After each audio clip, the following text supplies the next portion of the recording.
In this second episode of the Platformer tutorial series, I'll be showing you how to change the controls and set up animations for our player.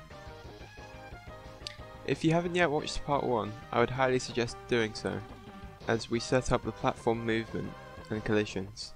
Okay, so first of all we're going to go into our frame or game. As you see, I have changed the sprites just because I wasn't really happy with the other ones.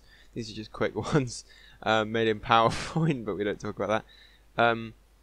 Okay, so first of all, changing controls. So you'll notice when we run the game, we can only jump when we're moving, which isn't really great. So to change that, what you want it to do is go to this movement tab when you select the player, go to control and change it to button 1. Now what is button 1? Well, you can find that out by clicking on the application and then go to runtime options and then scroll down and go to default controls. Click on player 1 of the keyboard and here you can customize your controls. So button 1 is shift. I'm going to change it to space. I'm also going to change right to D and A, left to A. Now if we press OK, now we can jump or stationary, which is much better. So, getting started with animations. Well, what we want to do is double click on the player, and to create a new frame, you see this button here, just click that. Now I've already done my animations, so I'm just going to import it here. Now you notice this is much bigger than this. So how do we fix this? Well, this isn't the best solution, but what I do is I clone the previous frame, I make it blank, and I select selection tool. Then I can copy this into here, press no, and then resize it to fit. Sometimes this does happen where the black is removed. I'm not quite sure why that happens, but you can just fix it by filling it in. So if we just delete that one there. Now we've got animation. So to preview it, and make sure you click the loop here, otherwise it will only play once. This is our animation. Now the blinking's a bit too fast, so I'm going to add some more frames. So to do that, I'm just going to clone these frames here. That's much better. If we preview it in game, you can see our character's now blinking, but when I go left he's not going to face the other direction. So how do we do that?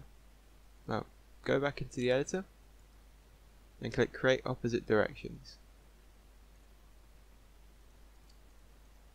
Now you see it's flipped, which isn't great, so right click on that again and flip it vertically.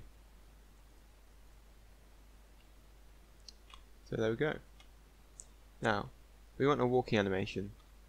So to do that, we'll go into walking and import our animation. It's bigger than what I want it to be, so just go to resize here.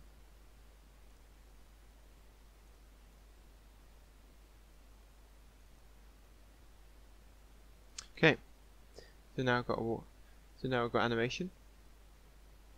Now it's not playing, so what you want to do, make sure you loop this. This is going to be way too fast, so I'm going to change the lower speed to 10 and the higher speed to 20. Oh, let's just change that. I think that's still a bit too fast for me, so let's try that. Okay, I'm not really happy with how that looks, so I'm just going to bring the face down a bit. See how that looks.